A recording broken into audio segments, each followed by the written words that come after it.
You ever have one of those moments where a person stands on your porch, waving a stack of papers like they just found a winning lottery ticket, except the ticket's got your name on it, and it's foreclosure papers? That's how I met Victoria Sterling, chairwoman of the Bayshore Manor HOA, right on the steps of my great-uncle's old boathouse.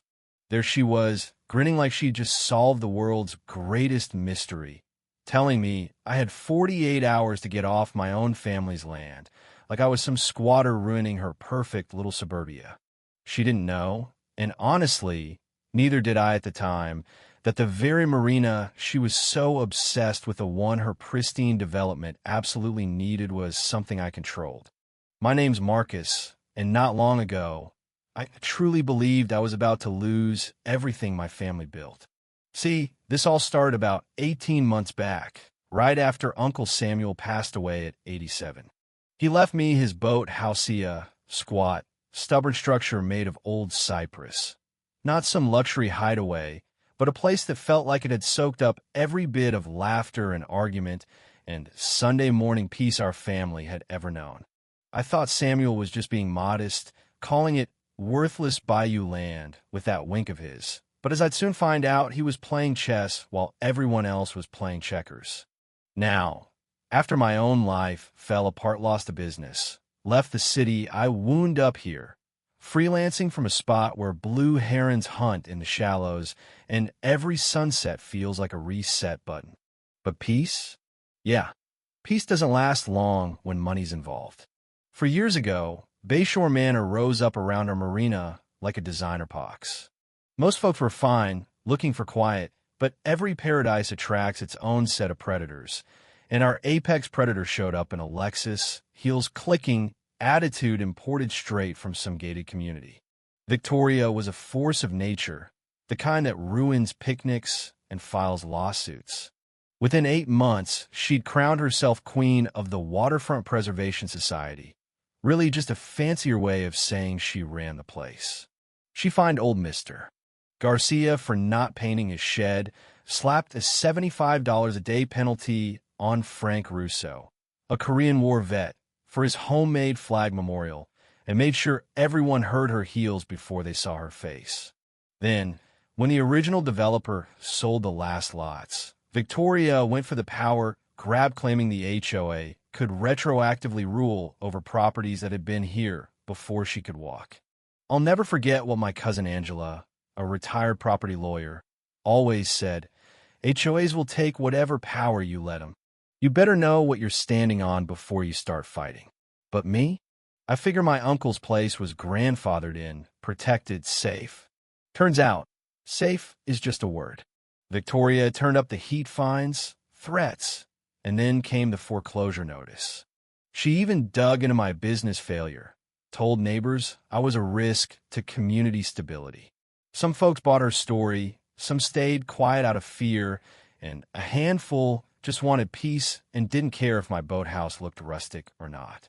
But then, that Thursday, she marched up to my door, foreclosure in hand, perfume so thick it almost covered the stink of pure arrogance, lecturing me about standards. Something snapped. I decided to start digging, literally.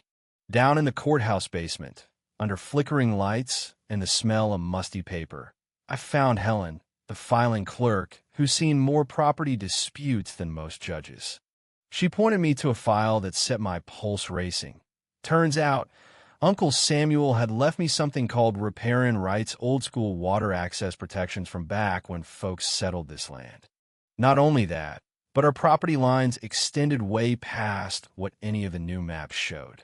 All that parking everyone thought was community property? My family's land. The marina, too. I photocopied everything and headed straight to Angela. We laid those documents out like generals planning a siege. She smiled, that shark smile of hers. If these lines hold up, your HOA problem is about to be their parking problem. But Angela wanted proof, so we called in Nathan, the local surveyor, to run a new boundary. Sure enough, GPS said our property cut right through the heart of the community marina and half the parking lot. Even the water under all those fancy boats belonged to me. Here's where things get wild. Victoria didn't back down. She went nuclear. called emergency meetings, rallied the neighbors, spread rumors about me on social media. Even got a Channel 12 news crew to show up, painting me as a menace to the community. Clipboard patrols started documenting my every move. Finally, she filed for a restraining order, got neighbors to testify I was dangerous. I felt like I was living in a reality show no one wanted to watch. But then came the twist. Gerald, my quiet neighbor. Turns out he'd been watching Victoria for months, gathering receipts, audio recordings, proof she'd been embezzling from the HOA, paying her Lexus lease out of association funds, even using HOA money for her country club dues. The kind of twist you dream about, you know what I mean? Suddenly, it wasn't just my word against her. It was my evidence, my land, and a mountain of corruption. So, at the big Showdown Community Center packed, sheriff in the back, Victoria running her slideshow of my supposed sins, stood up. Before we vote, let's see whose land this really is, I said. Nathan fired up his projector.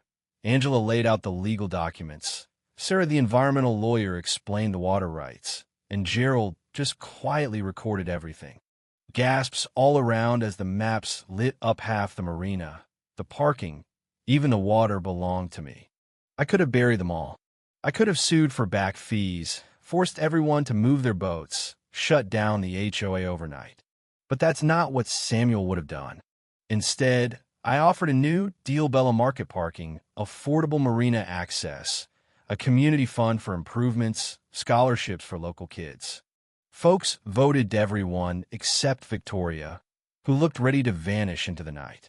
3 weeks later, the HOA was gone, replaced by something that actually served people. Victoria? She sold her house at a loss and disappeared right before the state started investigating the missing money. Things changed fast.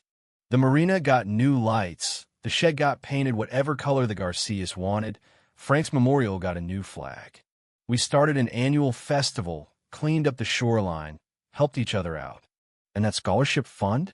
Sent a bunch of kids to college, some studying marine biology, others working on environmental science for legacy stuff. Our story spread. Neighboring communities adopted our model. Angela's legal template became the go-to for fighting back against predatory associations. Gerald started consulting for other neighborhoods, and Nathan's survey work became a case study statewide. What started as a fight for a boathouse ended up transforming the whole county. And you know what? Years later, I still get letters like the one from David in Tampa, whose community beat back their own HOA nightmare using what we started here. Maybe that's what justice looks like, not a single glorious victory, but a ripple that spreads outward, one stubborn Bayou family at a time. So, let me ask you, what would you have done if someone tried to erase your family's legacy? Drop your wildest community drama story below. Let's see who's really survived the worst HOA nightmare. And hey, if you've ever won a fight with City Hall or a stubborn neighbor, share your secret. You never know who might need a blueprint for standing their ground.